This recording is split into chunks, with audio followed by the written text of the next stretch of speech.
program is all about. So I will give a highlight before I introduce Zach and Jeff. This program runs out of the Center for Creativity, Innovation, and Social Entrepreneurship, and we also known as the Innovation Hub. And we really realized a few years ago that we wanted to enforce our goal of reflection and really getting the members of this community to come together in a space where we could talk about what matters to us and why. And so every semester we ask our students and our community members to nominate folks that they would be interested in hearing about their life outside of their title, the director of annual giving, or their status as an alum, or their kind of day-to-day job functions, or as a student what their major is, or what they're interested in and for extracurriculars. And we found that this format in the last year and a half has been really powerful to bring different members of the community into the work that we're doing around engaged learning. And so with that being said, here's a little plug. If you're not signed up for our newsletter, that's where we advertise all of these events and then other events that we host throughout the year, and also opportunities for fellowships and grants and things like that. So if you're interested, please sign up for the newsletter. And this is a special week for us because we're starting the semester out, but we're also featuring someone who Nadia has requested be weird, who wears a lot of hats at the college and and wears a lot of hats at the college, and I think especially it's important to us because you offer such a rich experience to the students that often happens behind the scenes from the regular student day-to-day activities. And so the hope is that you can reveal what matters to us and why through the interview by Zach, but also that you can kind of get real about kind of what your relationship with the school is and what your day-to-day job is and why you are motivated to work in that space. Sure. So yeah. Hopefully that's not too much of a surprise. Yeah, we can talk about both for sure. Okay, well, we'll leave it to you, and thank you for being here. Of course, thank you for having us. Yeah, I'm glad to be here. So, well, yeah, hi, I'm Jeff, and I graduated from Middlebury in 05, and I'm delighted to have Zach here as the kind of interlocutor and co-conversationalist. Given what I want to talk about, I chose Zach because he's involved in two of the activities that are very important to me, Aikido and writing. So I want him to reveal some stuff about that on his end as well, and then we can talk about running too, as well as what I do for the college and why I think it's important. So, yeah, we'll start there. Excellent. So, I'll ask the obvious question. What's important to you and why, Jeff? Yeah. So, yeah, I was giving some thought more than just 20 minutes before we came in, but I've been thinking again. So, I think about, what are the things that just kind of keep me grounded and that I can look forward to no matter what the circumstances are. And so for me, I think about kind of three of the things I do off hours, which are Aikido, which is Japanese martial art for those of you who don't know, running at certain times for long distances. Up to 100 miles. I mean, it's longer than even a long distance, because when you said that to me, I was like, 5 miles, that's a long ways, maybe a marathon. And then I found out what you were actually doing, so. It's true. If you didn't know, you should know that it's ridiculously long. And the person to blame for getting me into that is in this very room, there, from Johnson. So if ever you want to be convinced that running is a good idea, you should talk to that man. So preferably full of beers. So. And then I wanted to also just talk about creative writing as well. And again, that's where Zach has also done good things. So yeah, we'll start there. And I wanted to talk at first about Aikido, because I think it's, I've had the longest relationship with Aikido of those three activities, I'd say. So I started training actually when I was studying abroad, and well, not at Middlebury, but in France. The off-campus study office encouraged us to do something outside of classroom, to have unstructured conversations, meet the locals, and just get a feel. So given that I was fearful of flunking out, I decided to take something that would give me PE credit at the institution I was studying at. So I took Aikido, not knowing much about it. And the irony there in terms of brushing up my French skills is classes were silent. So it didn't really achieve the original goal, but I've been training in it since 2003 really. And Zach, you've been training for. Yeah, we have really similar, Yeah. I didn't know this actually until you just said that, but I started doing Aikido in a college club. I graduated from college in 2005, undergrad. And so we've been training almost the same exact amount of time, and we started in very similar ways. Exactly. So, and I'll say like my first experience, I didn't like it all that much. Not just because I didn't understand what was going on, because when you get down to it, it's how often are you telling your body to move your leg in a certain way, or to position yourself at a certain angle relative to another person. That's just not something that we do every day. And so just to realize that I can tell my body what to do sometimes is a very challenging exercise. But I think an important one, because it's important to do things on purpose. And so, but yeah, I didn't like it at first. Not only because it was hard, but also because it was a pretty violent style. I was leaving class black and blue quite a bit. And so if I continued in that vein of training, I probably wouldn't have stuck with it, but I've been very fortunate since that first experience to get into different dialects of it that actually are much more aligned with what I was seeking in terms of the physical interaction, but as well as the kind of mind-body coordination, something that we talk about a lot in Aikido. Making sure that your mind and your body are doing the same thing at the same time, which in this day and age where it's so easy to be plugged into the matrix can actually be a fairly challenging endeavor. So, I want to hear your own things too. I don't want to get too muddied with our topics, but actually you were just making me think of writing and Aikido, and how for me, writing was the first thing between those two that I started, but Aikido brought me back to writing because writing is so difficult.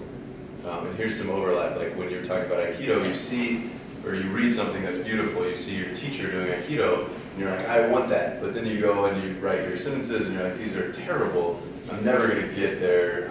Or you watch your teacher, and then you go try to mimic the movement, and there's this huge chasm between what you want to do one day and what you're doing, especially when you're getting started. But so in Aikido, it was very clear, you do this by showing up every single day and being dogged and not worrying about when you're going to be a black belt, or which is still just a starting place, but you just do it every day. And that was okay, I can do that. I can be determined and stubborn and let go of the sort of end goal thing. And that brought me back to my writing practice, because it was I'm not going to be good. Let's say I'm never going to be good, but I enjoy doing it. So why don't I show up today and write a few sentences that I enjoy writing, and then maybe 10 years later I'll have learned something. And that was where my head was at. But I think that's something I want to ask you about. When you first get started, you're wrapped up in mechanics, where does my foot go? And you could also say the same in writing, get stuck in grammar or vocabulary. But so there's this thing that happens after you do something for a while, where what matters to you now about Aikido? That stuff's all sort of just learning the syntax, right? That's a great question. I think, so what matters to me now about Aikido, I want to focus on a couple things. The first is the idea of having a teacher. You alluded to that earlier, but I think having a teacher in your life is really important for a couple of reasons. One, there's always someone better than you. So there's always that, and all these teachers of mine also have teachers. I mean, that is what's so neat about the art, is seeing my teacher at the level that he or she may be at and wanting to emulate that. And then their instructors come for a seminar and they're having the same thought. So I think, but having a teacher in my life is very important. And I think we were talking about this on our walk over here. Your college experience, you're out in 4 years. So, and some students do maintain lifelong, relationships with their professors that they get here, but I've been training with one of my senseis since 2005, and the other one since 2007. So I mean, that's a very long time to have a relationship. And in some ways, it's a very long time for me to test their patience, as I make the same mistakes as I did when I first stepped onto the mat. I think, and I think I want to touch upon something that you were talking about, which was making mistakes. I think so much about Aikido is mucking it up and being corrected. And so when we do have beginners on the mat, and they see us with our black belt on, they're like, I'm never gonna get there. And I'm quick to tell them, I make the same, believe me, my sensei, if he were here, he'd be correcting me on the same stuff he was correcting me in my first month of training. I just look better doing it. But it's the same mechanical mistake. So I think just having an environment where you can mess up a lot is really good to realize it's okay. Like, it's okay to totally mess something up and life goes on. And most recently, this was displayed publicly at, again, my NEDON test, my second level black belt test, where... It was? Yeah. Okay. Well, yeah, no, just in the, well, yeah, that's... Are you saying making mistakes was displayed? Yeah, just like, or That's like not what you're the worst case scenario happened. Yeah. In my test. So in the test, there's a situation where you have 3 people running at you full speed and they're bent on attacking you. I had 4 because Kimberly Sensei was messing with me, which is fine. Yeah. But so I had 4 people and the worst case scenario in that setting is for all 4 people, including Adam, to be right on top of you. And it happened within the first 10 seconds of that exercise. So here I am, and it's already happened. And it's live, and you're like, okay, what do I do now? And there are a couple of responses. You can freak out and just start crying, or you can do what I did, which is kind of laugh at the fact that, well, I had built this moment up in my head and did everything I could do to avoid it, and it was probably actually less than 10 seconds, that I am in the absolute worst case scenario. Okay. I didn't remember that. Yeah, of course you did. There we go. So I think, yeah, being able to make mistakes a lot and just realizing that's part of the process, I think, is why it's so meaningful. And I think the teachers, mistakes, and it's also just the philosophy of Aikido, I think, is so important, not to get political.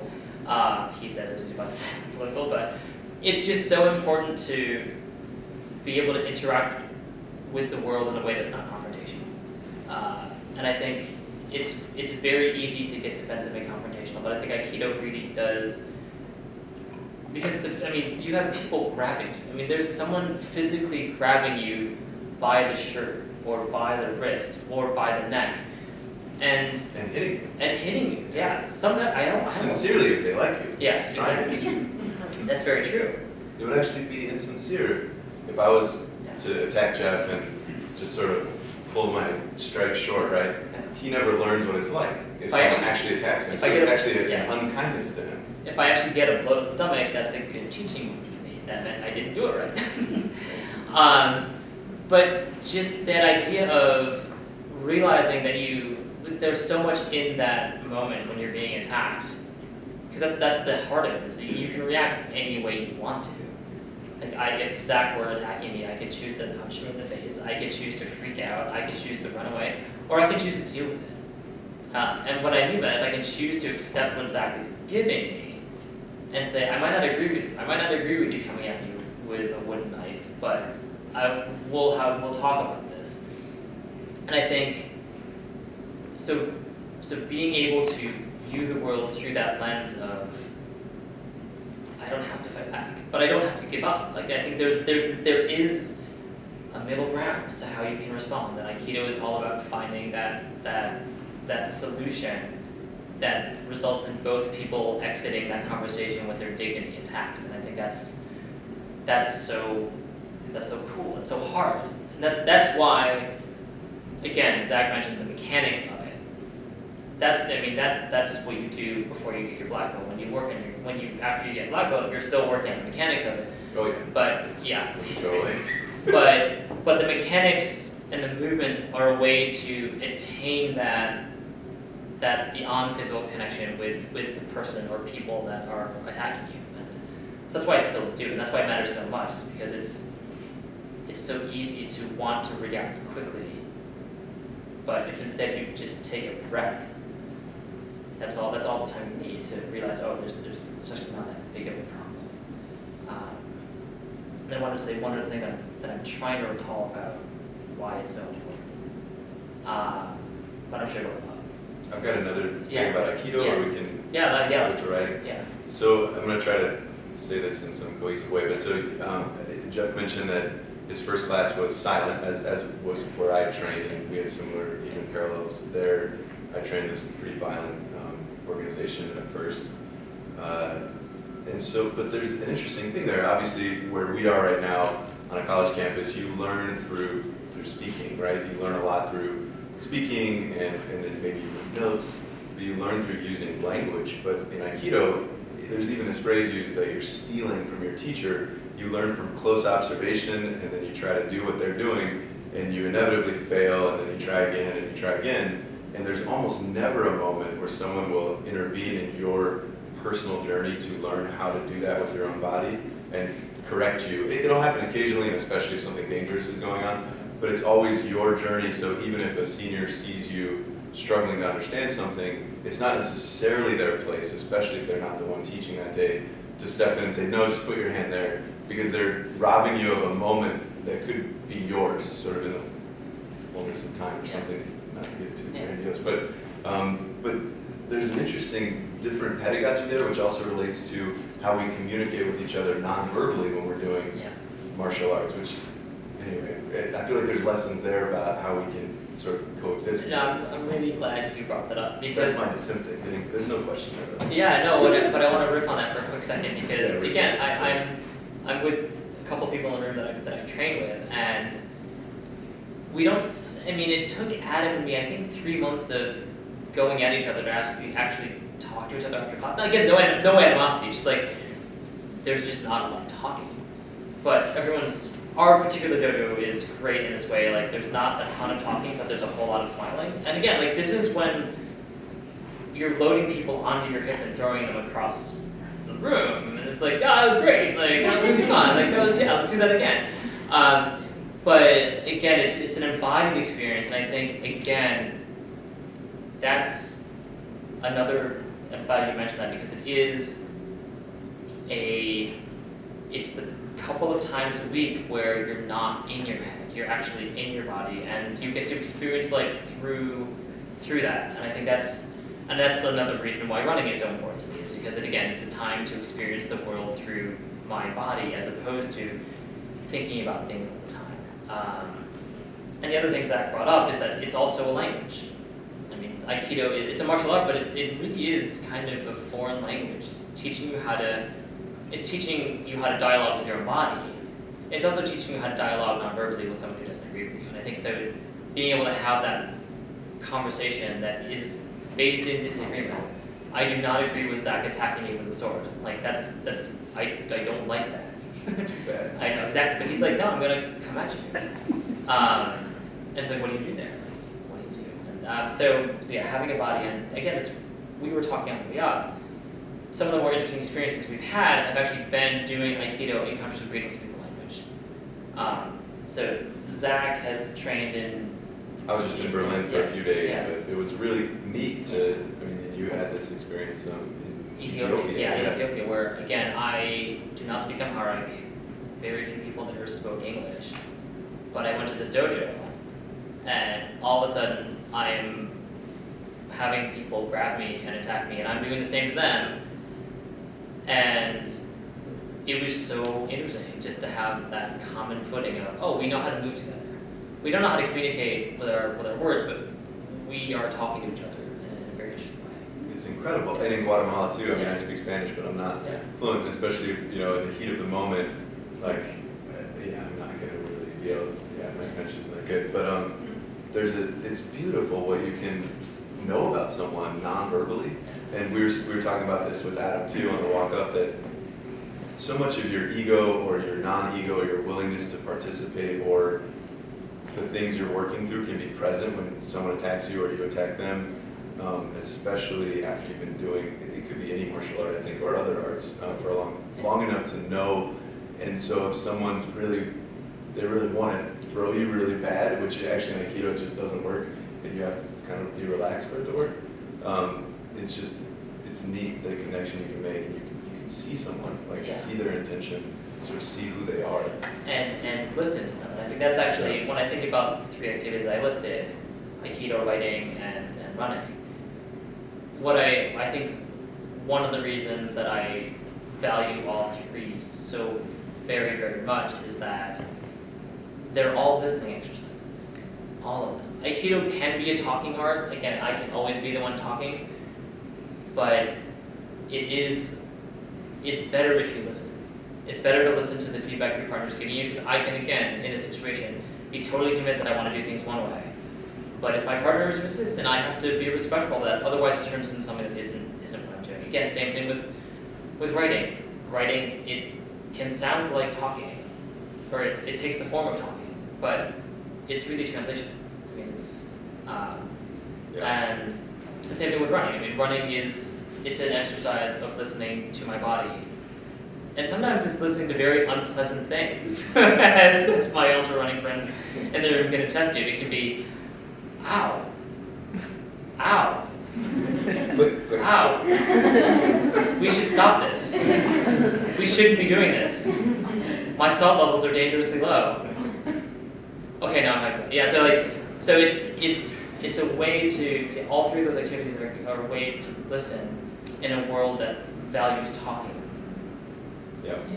So talk to me about writing, because one thing that you're making me think of is I think when you write, I try to think a lot about the reader, and so almost like, this is maybe a little convoluted, but thinking, like listening to what I think the reader wants in some way, the reader and me, because you can get excited as the creator and be like, I'm going to just drop all these sentences on you. And then hopefully you come back later and you're like, I'm going to cut it. It's a beautiful sentence, it's short, but you're not like going anywhere with that. And like there's also this, so yeah, tell me a little about your process and thinking, I guess, including the reader and listening to what you think the reader might want. Yeah, it's interesting. My crappy first drafts are often just, as you said, dropping sentences on people. Yeah.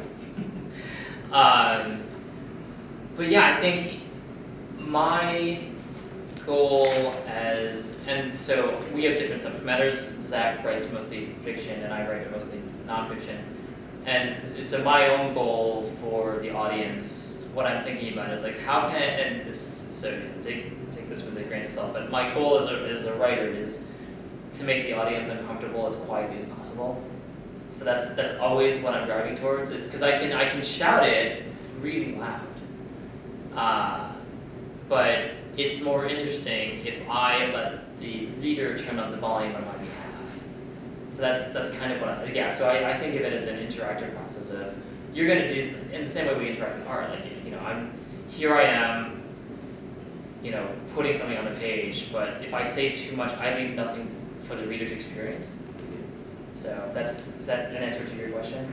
Yeah, it is. This might not be a fair question, but make that concrete for me, because I understand what you're saying conceptually, but talk more about making the reader uncomfortable. Yeah. So holding up a mirror and we have to look at something in ourselves that we may not always want to acknowledge, or I'll take an example. Yeah, like breakup scenes are great for that. So you say things that you regret saying. Yeah, or like, so you can write a breakup scene in explicit detail, or you can just end the chapter with me saying, I have to hurt you now. And then it ends. Yeah. So yeah. Comfortable. Right? Yeah, exactly. See, it makes it but if I say, the way you looked at me. yeah. So for listeners at home, but I think so I mean, I could have overwritten that scene. Yeah. Right. Or actually, here's another example. I'm working on a memoir about adoption right now, and there's a chapter called Checkers. And the chapter is 4 lines. It was, when I was a child playing checkers, my father would let me win. Growing up, when I was playing checkers, my father would let me win, my mother would not. The night my parents tried to strangle each other, I asked them if they loved each other. My father said yes, my mother said no. Like that's, again, I could have written a lot more, but I wanted to get that moment across. Yeah. Like that's the difference between my mother and my father. Yeah. And I can demonstrate that through playing checkers. Right. And then saying that one other thing. So, is that helpful? Yeah, no, it is. It's very helpful. I'm trying to think of where to go from here. Yeah. Tell me more. Tell me more about what makes you weird as a writer. What makes you? Nadia's, because there's always I think any writer, there's a formula somewhere that I found to be very true, that strangeness is a crucial factor in writing that's interesting. It doesn't matter if it's nonfiction or fiction. Yeah. I agree with that, so. Well, I think what's weird is I hate happy endings. That's already clear. Yeah, I mean, Or even happy middles. yeah, exactly. Yeah, or happiness. Just yes, darkness. Pain is good. Says the ultra runner. But yeah, so what makes me weird as a writer? I mean, that's an interesting question.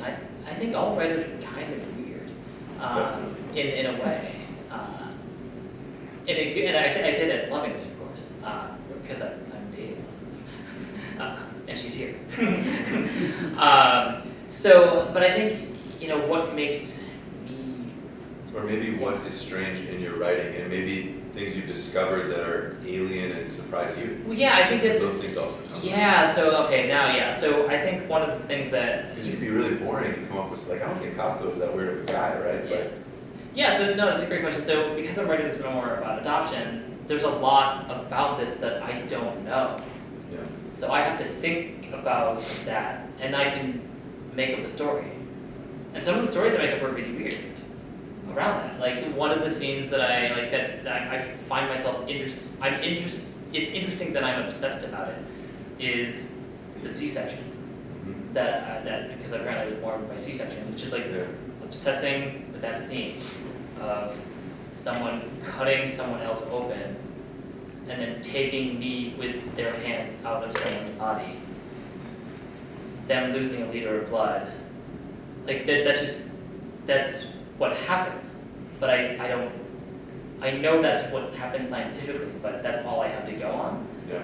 So just working through that over and over and over again. Like again, it's I can rewrite that scene as many times as I want to. It's sort of like, that's interesting. I wonder if it's interesting what I haven't gotten tired of.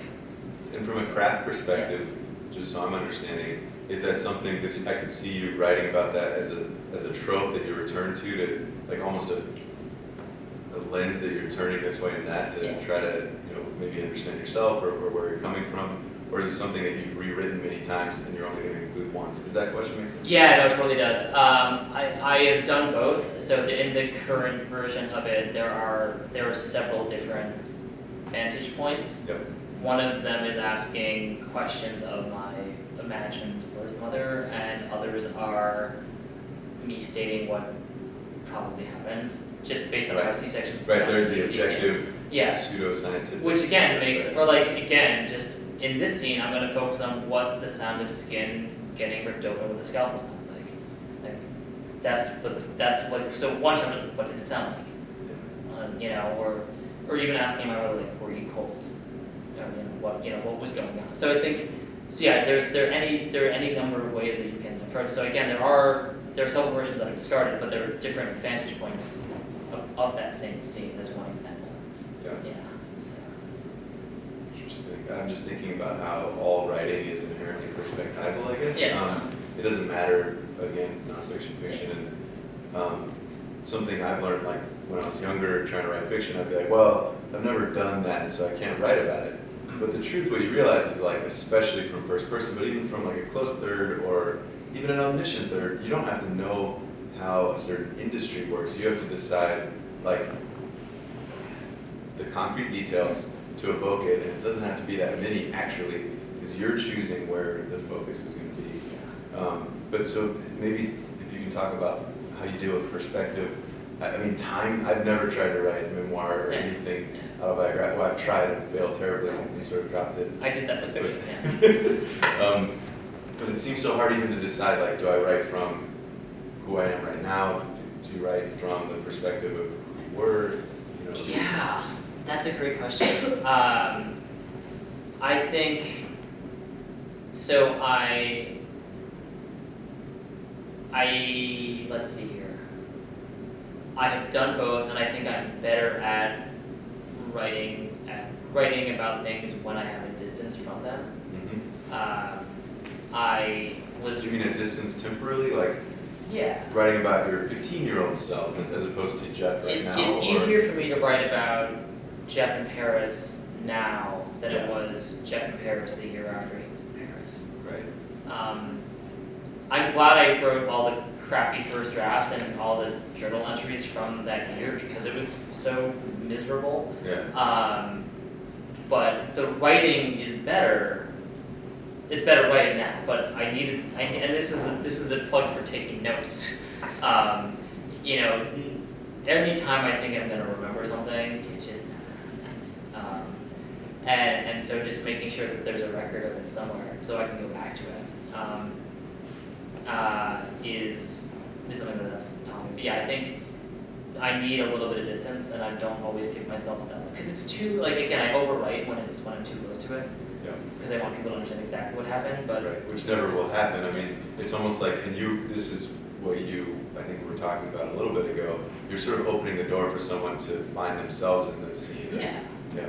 Yeah, again, if I overwrite it, it's like, well, then it's just, that's when memoir turns into navel gazing, and that's why so much of the memoir that I happen to like a lot are very quiet, again, very kind of understated things happening tragically. So Nick Flynn in his book The Ticking of the Bomb makes several allusions to his mother committing suicide.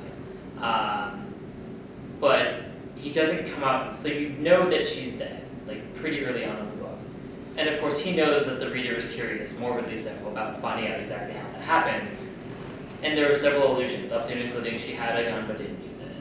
Or, but then you find out how she did it, and you're like, oh, okay. But again, there is that, again, teasing it out. Like, again, just being quiet about it. Yeah. Makes for a stronger punch. Right. In the gut. Yeah, Which is like Aikido. The more relaxed I am, the more dangerous. the less you want it. Yeah, exactly. The less you want it for others. So yeah. Yeah. Let's see. I guess I should talk a little bit about my job, and then we can open it up to Q&A. If you want to talk about running too, Oh. that's been sort of Yeah, irrelevant, but yeah, that can come up in Q&A, because Yeah. and that's when it gets really uncomfortable, because if you've ever been in a band of other ultra distance runners, like you talk a lot about your bodies. and what happened to them out there, and where you made some industry choices. Yeah, well, 100 miles. Yeah. Yeah. Exactly. So yeah, that's when I promise this would get weird, and that's where it gets really weird. And actually, my job is weird too. So I ask strangers for money. So I'm a friend of, so I'm the director of the annual fund here at the college. And I have two colleagues here, Lauren and Diana. So they can attest to the fact that it's a weird line of work. I was joking with someone the other day. Is like my byline is gets into awkward conversations in regular finance. And so the annual giving house, what we do is we talk to largely alumni, although I work with some parents as well, and make sure that they're aware that giving of their wealth feels really good. And I got into fundraising kind of accidentally. I got out of grad school. I went to grad school, figured I didn't want a PhD 1 year in, but wanted to get a job somewhere in politics, but not DC. And because I didn't really know anything about the world at that point, I just, ended up getting a job doing campaign fundraising for a small organization that contracts with large progressive nonprofits to do their grassroots fundraising. So I was the campus director. So for those of you who grew up in major U.S. cities and you saw people with T-shirts and clipboards asking you if you had a minute to talk about the upcoming election, as we know this guy. So, or if you had a knock on your door in the evening from BPER talking about the latest.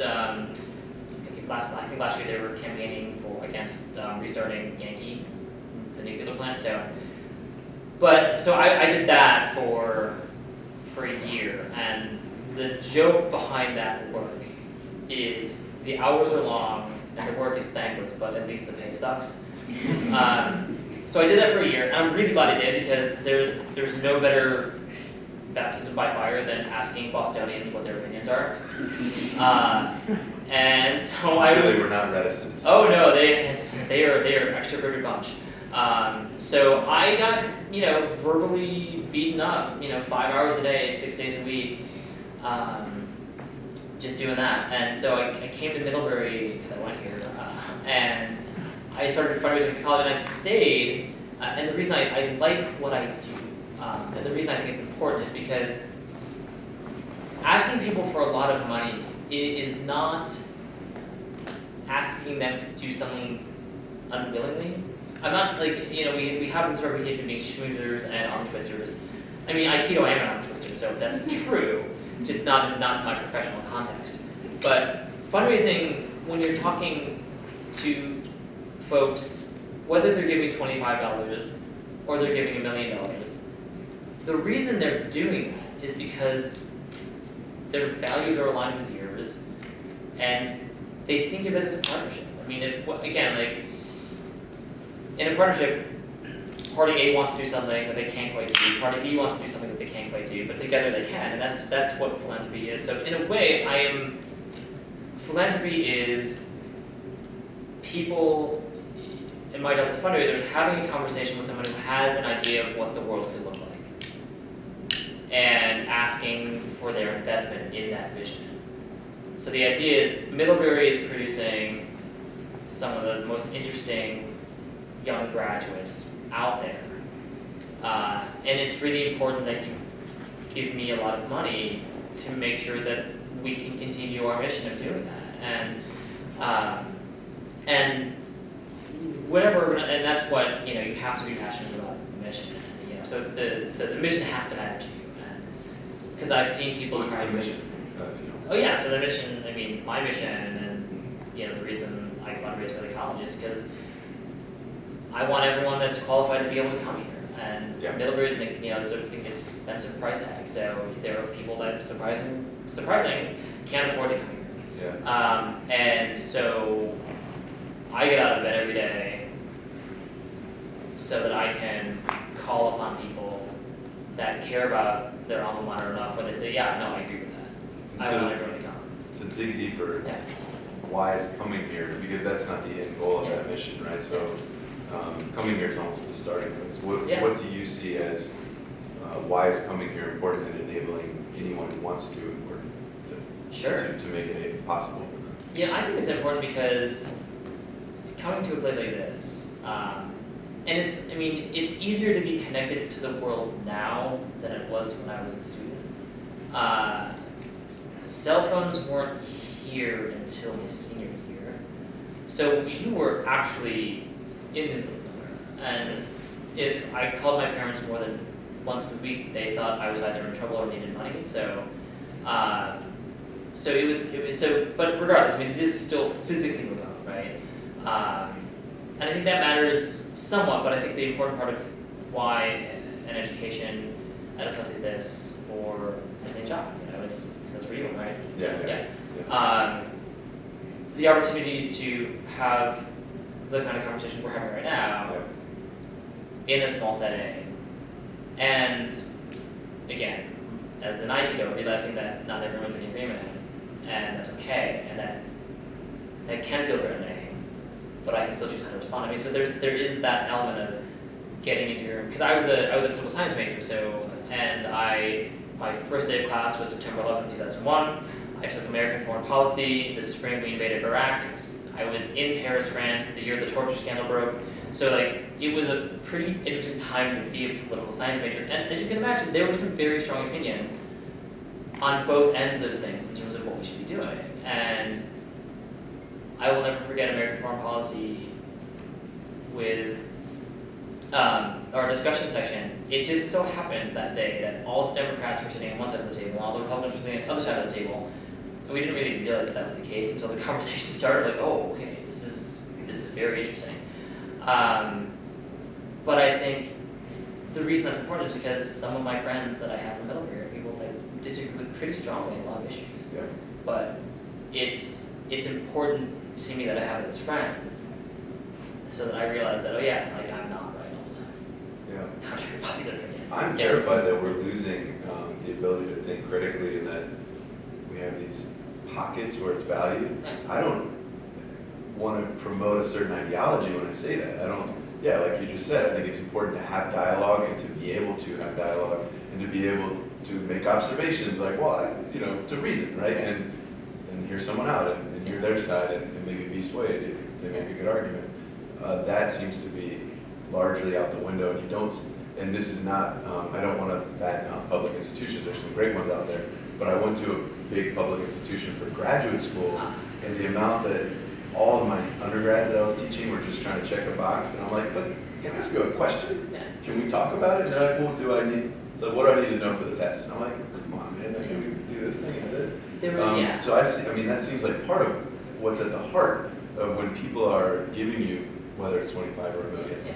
they believe in this project. I would imagine that's some of what, creating critical thinkers and Yeah. people that can be citizens. And the ability to ignite academic passion, I will, I don't want to say I'll never forget it because I can't tell the future, but to this day I still remember this moment where I was reading the Republic late at night, and As we all do. as we all do. I mean, we were just gonna, yeah. So reading that, and then all of a sudden the light, because I'd been slogging through it for the first 6 books, like what the hell is going on? Then he kicks out the poets, and you're like, come on, man. Like, Exactly. This is we're getting real here, so, and then we'll open it up for questions. But just all of a sudden, it wasn't an aha moment, but it was like, oh, I see what's happening. And for me to email my professor that night, and like it was probably past midnight, yeah. and I was like, I have to talk to you about this more. This is so interesting. Like, feelings and emotions. It was, and for that to be reciprocated was huge. I mean, Yeah. so yeah, I think, and that's what happens here. There are people that get genuinely interested in whatever it is they're studying, and all of a sudden they've got someone there as a mentor that is just as excited to talk about it for hours. Yeah. And I mean, it's like in sports, like when you first, like you're in Aikido, like when you first figure out a movement and it feels good, you just want to do it over and over and over and over and over and over and over again. You're like, that works. Exactly. It's the same thing that happened for me academically. I think that happened here all the time. Is all of a sudden this student can say, I get it, and then that's all they want to do is do that over and over. And then again, and the faculty here supports that endeavor. And that's huge. So getting the students in the door, and then knowing that transformative experience happens is again why I think it's important that we have again a team of, because advancement is a fairly big team here. It's a 60-person operation, and raises, and alumni parents give back a lot of money, or tens of millions of dollars every year to the college because they want to invest their philanthropy in a place like this. And I think that's something that I had no idea about when I was a student. I had no idea. Incredibly. But then you realize, like, yeah, that happens. So yeah. Does that answer the question of why I did? Okay.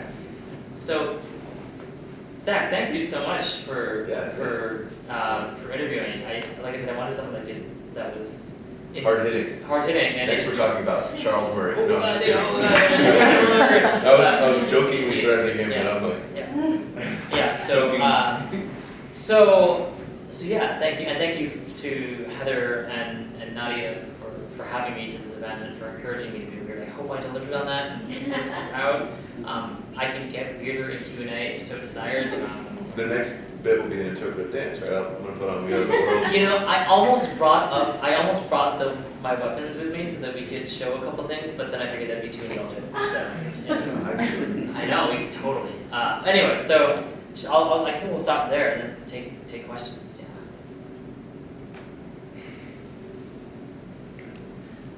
All right, so I've got a question about running because I've kind of that we've shared over the years. First, I guess two-part question. How did you get started? And also, how have the other things that you're passionate about, Aikido and writing, which it seems like you started before running, how, if at all, have those impacted your running? Oh, sure. That's a great, yeah. So, all right. So how did I get into running? I got into running because of this job. Because I used to swim a lot, and I hated running. But then I got, so this is a funny story.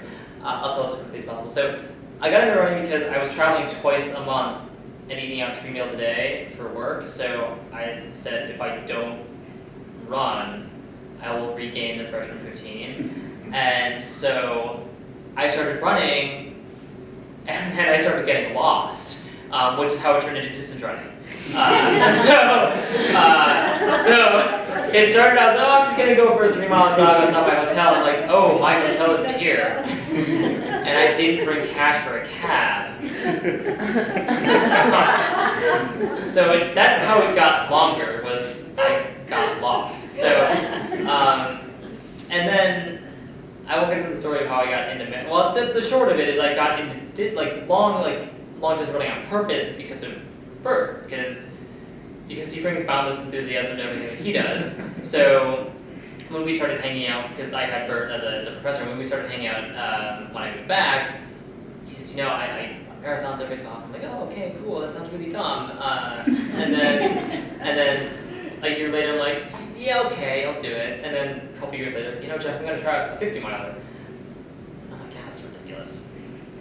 And then, of course, 2 years later, I'm doing my first 50. So, once you start getting into 200-mile races, Bert, we might have to have a talk. But I had a friend that was encouraging, and it's been really fun to explore that. In terms of how that informs my Aikido and my writing, I think all three are so complementary.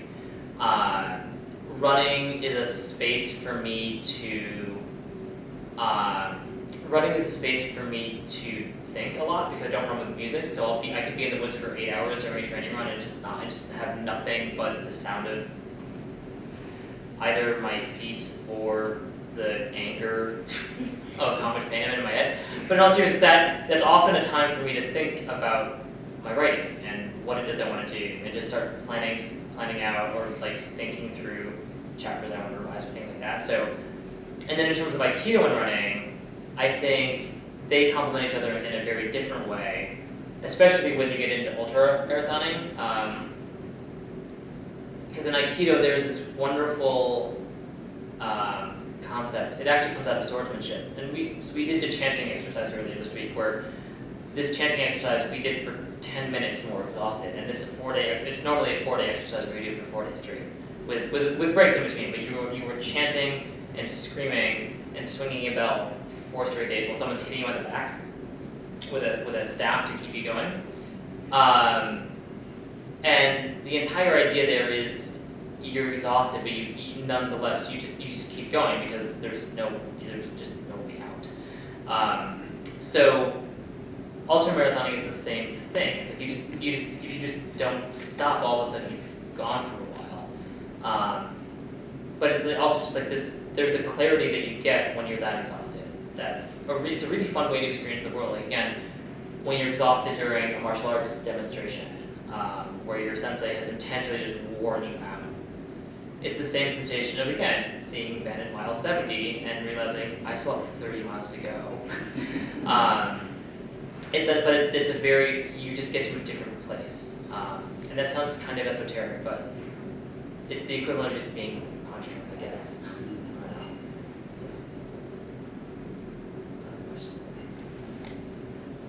Do you have other questions? Yeah. So in a lot of the activities that you do, it kind of seems like overthinking can be a bit of a challenge, like when you're writing or when you're calling people to ask for money or running and stuff like that. So is there a sort of approach or mentality that you have that helps you harness all of those? Absolutely, yeah. So thinking without letting go. That's a great question. Yeah, I think so much of it, and I got this a little bit when talking about Aikido, is the idea that failure is okay. Because so much of my job is rejection. We raise about I can't speak for the whole division, but the annual fund is often a world where you get about 20 cents for every dollar you ask for. So you just have to be That's asking. good. Yeah, I mean. Sales, you get like 4%. Yeah, exactly. So. Yeah, Yeah, exactly. So yeah, and then we happen to have an audience that's already inclined because of affiliation. So not being afraid to fail, and the act of failing is actually an important exercise. And because I've done it in all three of those realms. I mean, I've dropped out of races before. In fact, my first 50 miler, my first 100 miler, I dropped out of. But those were very, very educational experiences. Aikido, again, like freaking out during a test, or just leaving class one day, just never feeling. In fact, my first experience in Aikido, there's an exercise you do at the end of class where you're sitting on your knees and you're throwing your partner. And for a year, my first year, and this is why I ended up going back to Aikido even after not liking it, was I was sitting doing this exercise with this 80-year-old, frail, could hardly get down into the position, but I couldn't move him. I could not move him for an entire year, and I was trying, and he just had this grin on his face, like, I love this, I love showing young men that they can't do it, and it was true, he showed me that I couldn't do it, but that idea of, like, you're gonna mess up sometimes, and so again, running, I've dropped out, Aikido, I've definitely I mess up every week. I think just desensitizing yourself. And then with fundraising, I've had $1 million proposals come back as no. I've had $25 come back as no. I've had anywhere in between, and I've had some angry customers, But again, it's what I choose to do afterwards. Again, it's just that it is that Aikido moment of like taking your breath and taking stock. What did I learn? What can I do better?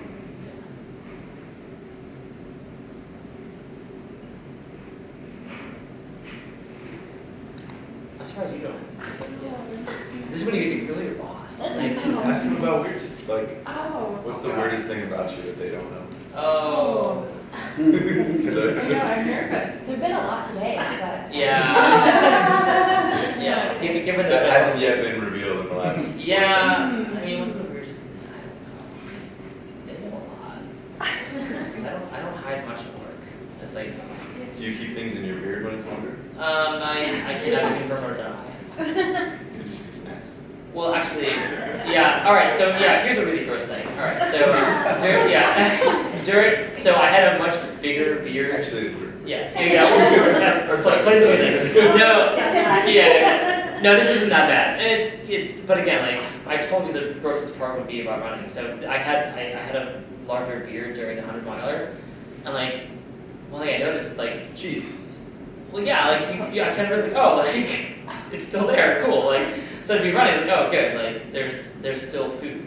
So that was actually it was useful to have it track. So there it is. Yeah. So good beard question. Yeah. Good. Yeah.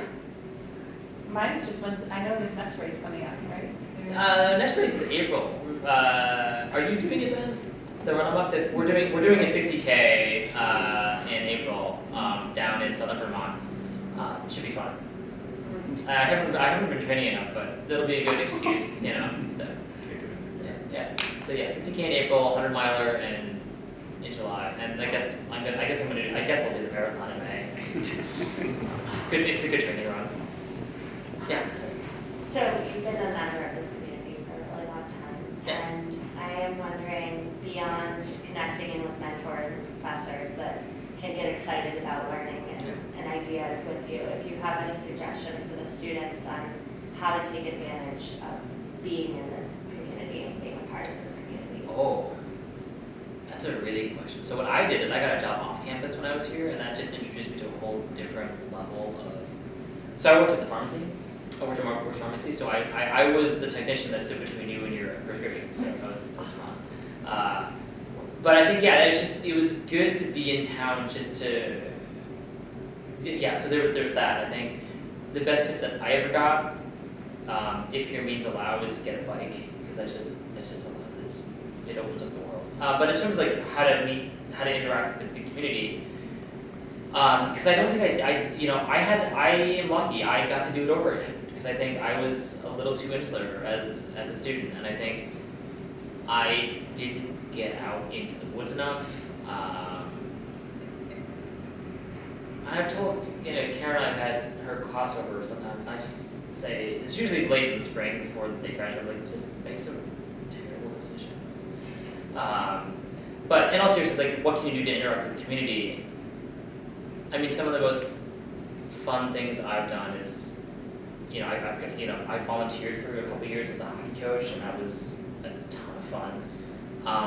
And just realizing that, the town is a different place. It's a very different place, and I think it's important to, like I said, if I had to do over again, and I did, getting to spend more time, off campus, I think is important. Just realize that I couldn't believe there was a dojo when I moved back. Like that just shocked me that in a town of 8,000 people, there was a small martial arts dojo that happened to do the style that I studied. That was unreal. So,